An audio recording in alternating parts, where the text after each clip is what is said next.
श्रीगोंद्यामध्ये संत शेख महम्मद महाराज मंदिर जीर्णोद्धार वाद एरणीवर ट्रस्टी अमीन शेख यांनी विरोध केल्यामुळे श्रीगोंदा शहर बंद। चर्चेतून मार्ग काढू, भाजप आमदार विक्रम पाचपुते यांची भूमिका।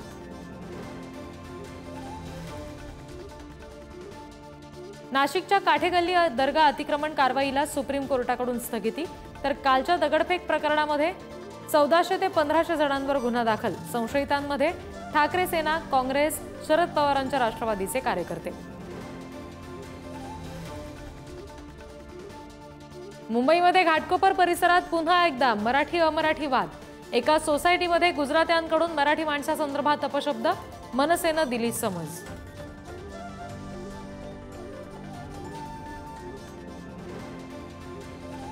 आता इयत्ता पहिलीपासूनच इंग्रजी बरोबर हिंदी सुद्धा सक्तीची।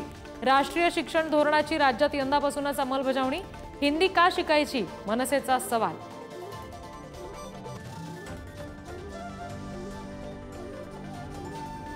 संभाजीराजे छत्रपती यांनी घेतली भाजपा प्रदेशाध्यक्ष चंद्रशेखर बावनकुळेंची भेट। विकास कामांसाठी भेट झाल्याची संभाजीराजे यांची माहिती।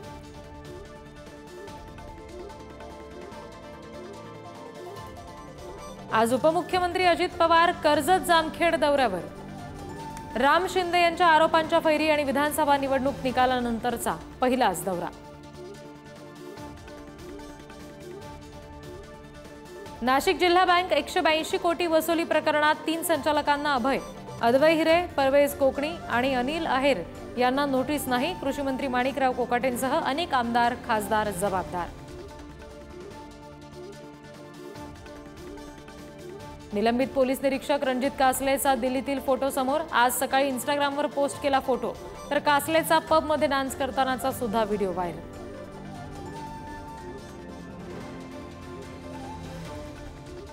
बुलढाण्यामध्ये केस गळतीच्या संकटानंतर आता नवीन संकट। शेगावात, बोंडगावात नखांची गळती होत असल्याचं समोर।